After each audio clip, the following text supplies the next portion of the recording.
Bienvenidos a este evento académico organizado por la Universidad Bicentenaria de Aragua.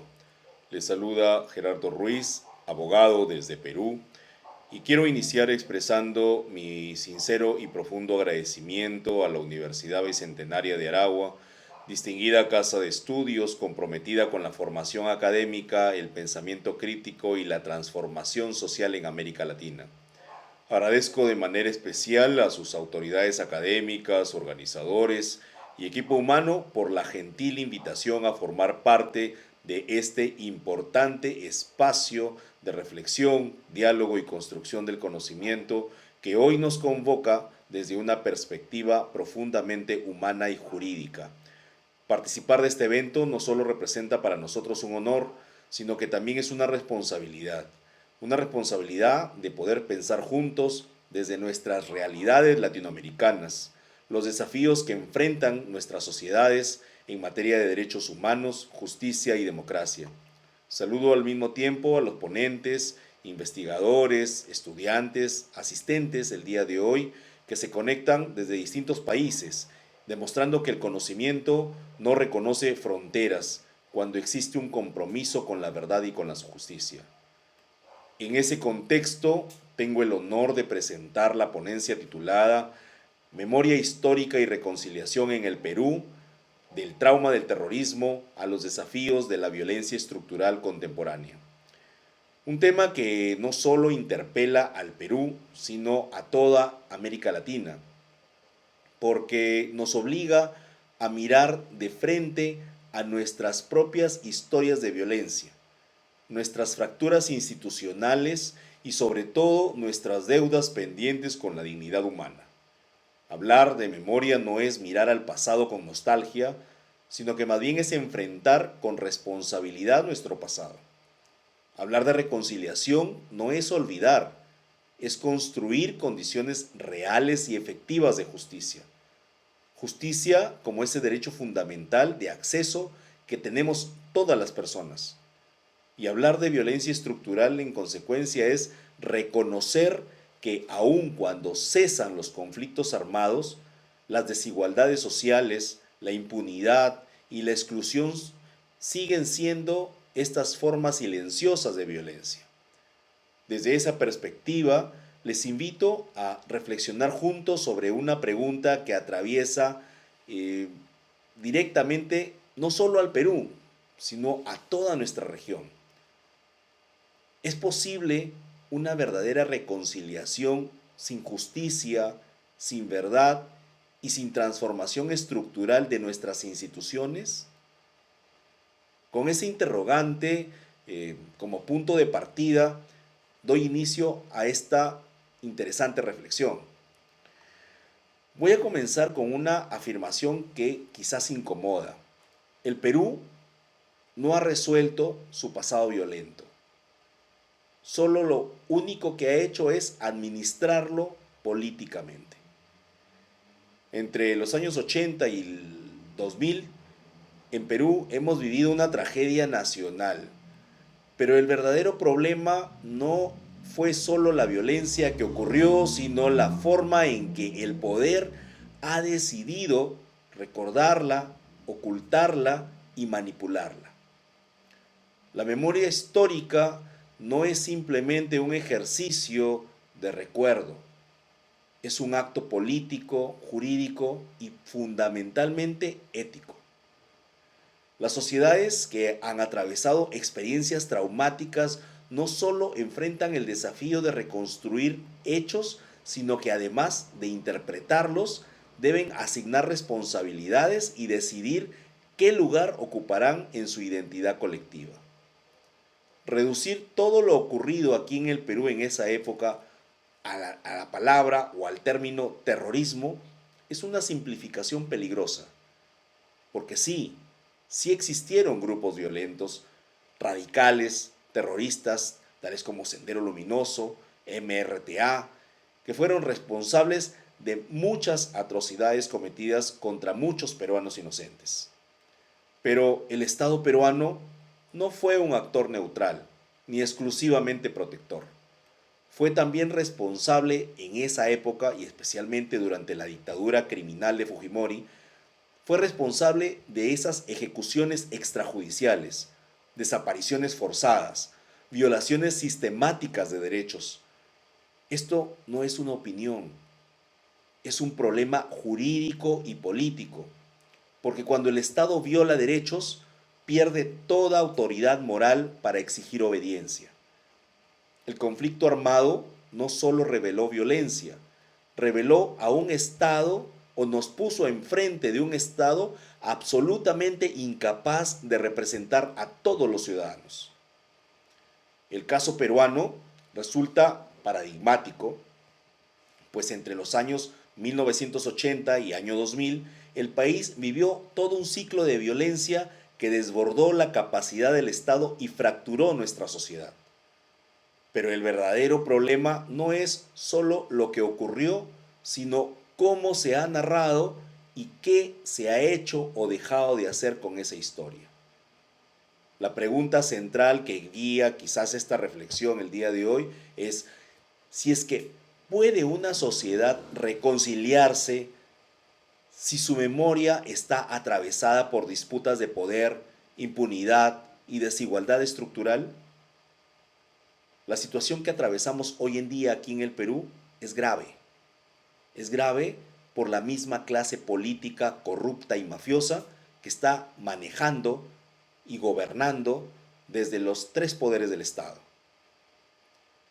El conflicto armado interno peruano significó no solo una crisis de seguridad, sino también significó una ruptura del orden jurídico. Desde una perspectiva jurídica, se vulneraron principios fundamentales del Estado de Derecho. Se relativizaron derechos humanos bajo la lógica de la razón de Estado. Se instauraron prácticas sistemáticas de violencia tanto por actores subversivos, criminales, asesinos, como por el mismo gobierno y en especial en la década de los 90 hacia el 2000 con la dictadura criminal de Alberto Fujimori. Desde una perspectiva filosófica, podríamos decir que esto se remite a un problema clásico. ¿Qué ocurre cuando el Estado, llamado a garantizar y proteger tus derechos, se convierte en agente de violación de esos mismos derechos que te corresponden ejercer? Aquí se evidencia una tensión fundamental entre la legalidad, la legitimidad y la justicia.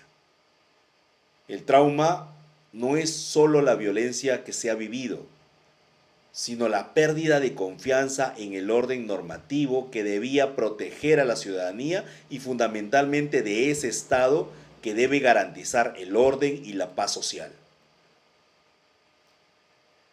Hablar del autoritarismo y la instrumentalización del miedo, del terror, durante el régimen de Alberto Fujimori entre 1990 y el año 2000, esto representa un punto de inflexión en esta historia.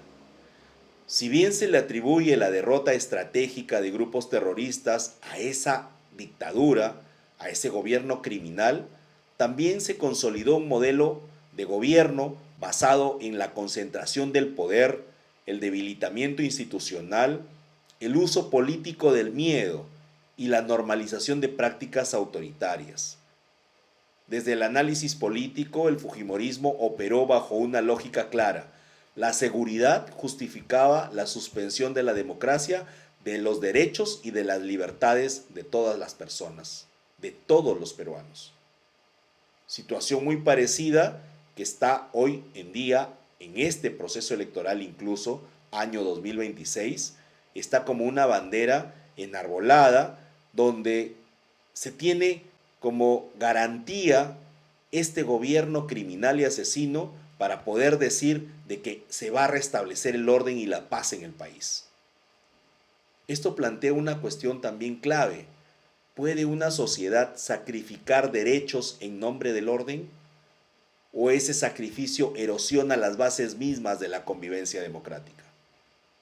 Jurídicamente, el legado criminal de esta época dictatorial incluyó violaciones de derechos humanos, redes de corrupción estructural, captura de instituciones como fueron el Poder Judicial, el Tribunal Constitucional y otras entidades del Estado, y el abuso del poder en perjuicio de los propios peruanos. La memoria en el Perú no es un consenso, sino un conflicto. Tras el informe de la llamada o denominada Comisión de la Verdad y Reconciliación, aquí en el Perú se abrió un espacio para la construcción de una narrativa nacional. Sin embargo, este proceso quedó tensionado y persiste hasta la actualidad. ¿Por qué? Por esa relativización de responsabilidades del gobierno frente a los abusos y los excesos cometidos en perjuicio de los derechos humanos desde la década de los años 90. El uso político del pasado, tal y conforme ocurre con cada proceso electoral en el Perú por parte de organizaciones políticas mafiosas.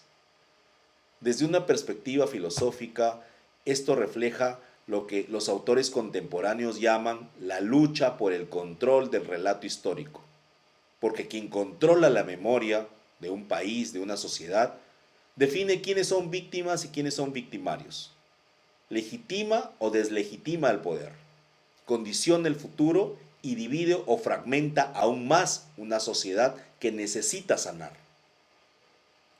De la violencia terrorista a la violencia estructural contemporánea, que es el tema de la presentación del día de hoy, entonces podemos decir que no nos equivoquemos. El Perú no es un país en posconflicto. Es un país que aprendió a convivir con sus heridas sin sanarlas. Cambiamos las balas por el silencio, la violencia visible por una violencia más peligrosa, la que no se ve, pero que se siente todos los días. Se siente cuando la justicia no llega, se siente cuando la ley no protege a todos por igual. Se siente el poder cuando se usa para encubrir a políticos criminales, mafiosos, y no para servir al pueblo. Y entonces la pregunta ya no es histórica, es profundamente actual, real. ¿Qué tipo de sociedad estamos dispuestos a seguir construyendo? Y no solo ahora para el Perú, sino para Latinoamérica, en donde la impunidad se está normalizando, o donde la dignidad se defiende, pero se defiende a la conveniencia o a los intereses políticos, partidarios o intereses de unos pocos. Porque la reconciliación, señores y señoras que nos acompañan el día de hoy, no es un discurso, no es una ceremonia, no es una fecha especial en el calendario. La reconciliación es una decisión política, jurídica y ética. Y exige algo incómodo, exige una verdad sin filtros, exige justicia sin privilegios y memoria sin manipulación. Sin eso, lo que llamamos paz es solo una pausa entre tanta injusticia que hay en la sociedad. Hoy más que nunca, el rol de quienes integramos la comunidad jurídica es ineludible. Somos abogados desde mi percepción profesional y no estamos aquí solo para interpretar normas, no solo para litigar, para actuar con la ley bajo la mano, sino que estamos aquí para defender principios. Este tipo de actividades resultan sumamente importantes para poder construir un pensamiento crítico en las nuevas generaciones. No estamos aquí para adaptarnos al sistema, ese sistema perverso, frío, corrupto, manipulador, criminal, y que pretende doblegar la dignidad de todas las personas. Estamos aquí para corregir cuando este sistema falla, y como profesionales, como abogados, tenemos que entender que cuando el derecho se aleja de la justicia, deja de ser derecho y se convierte en un instrumento de poder. Y un país donde el derecho sirve al poder es un país donde la democracia está en riesgo. Por eso, el verdadero desafío no es recordar el pasado, es tener el coraje de transformar el presente. Que no se diga que fuimos una generación que entendió el problema, pero no hizo nada. Que se diga con claridad y con fuerza que fuimos o que somos esa generación que decidió que en el Perú la justicia no se negocia, la dignidad no es relativa y la verdad no se oculta, porque solo ahí, recién ahí, podremos hablar sin vergüenza alguna de la verdadera reconciliación. Cuando decimos reconciliación y vemos esa posibilidad real o narrativa vacía, la reconciliación en el contexto peruano difícilmente puede asumirse como un proceso plenamente logrado. Más bien, se presenta como una aspiración entre el discurso político y la realidad social. No es un acto declarativo ni un hito institucional como la creación en aquellos tiempos de la Comisión de la Verdad y la Reconciliación, sino es un proceso complejo que existe y nos exige condiciones materiales, jurídicas y simbólicas que aún no han sido satisfechas de manera integral. Desde una perspectiva jurídica, la reconciliación requiere verdad, justicia y reparación, principalmente justicia y reparación. Sin embargo, en el Perú, esos tres pilares han avanzado de forma desigual.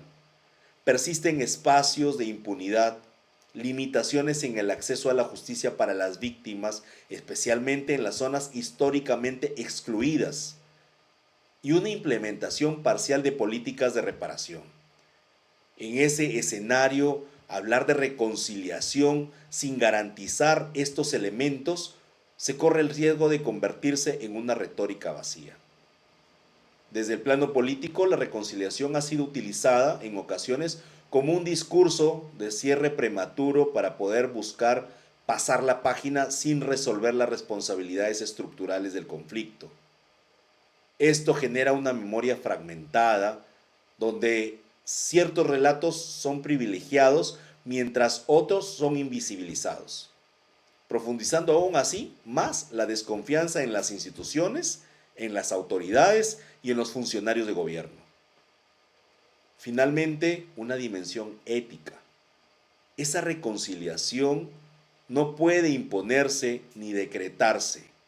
Requiere el reconocimiento principalmente del daño, reconocer el daño causado, el que se asuman responsabilidades, se identifique quiénes son los responsables de ese daño ocasionado y que se le dé todo el apoyo o se dignifique a las víctimas. Sin estos componentes no hay reconciliación genuina, sino una coexistencia precaria. En síntesis, o de manera mucho más breve, quizás podemos decir que en el Perú la reconciliación sigue siendo más un proyecto inconcluso que una realidad consolidada. Su viabilidad dependerá de la capacidad del Estado y de la sociedad para enfrentar el pasado sin negociaciones ni instrumentalizaciones y para construir un orden jurídico que no solo garantice derechos, sino que también recupere la confianza perdida. En el Perú este proceso ha sido incompleto porque la justicia ha sido parcial, las reformas han sido limitadas, las desigualdades persisten. Por ello, la reconciliación corre el riesgo de convertirse en un discurso sin contenido real. Entonces, quiero cerrar esta idea del día de hoy en esta reflexión para este espacio que nos han brindado desde la Universidad Bicentenaria de Aragua, a quien le estoy sumamente agradecido por la oportunidad de participar en estos eventos. Pero aquí tenemos que tener en cuenta que una sociedad que no resuelve su pasado traumático no lo deja atrás. Simple y sencillamente lo va a reproducir bajo nuevas formas. Pero ahora el compromiso nuestro como latinoamericanos, como profesionales, como abogados y quizás como profesionales de otras especialidades, de otras materias, de otras áreas, debe ser el garantizar para las próximas generaciones, como siempre lo decimos desde nuestros espacios, una justicia accesible para todos en una sociedad más justa y más humana. Desde Perú me despido fraternalmente, agradeciendo por este espacio y la invitación a la Universidad Bicentenaria de Aragua, Gerardo Ruiz, y bueno, muchas gracias y hasta la próxima. Que Dios les bendiga.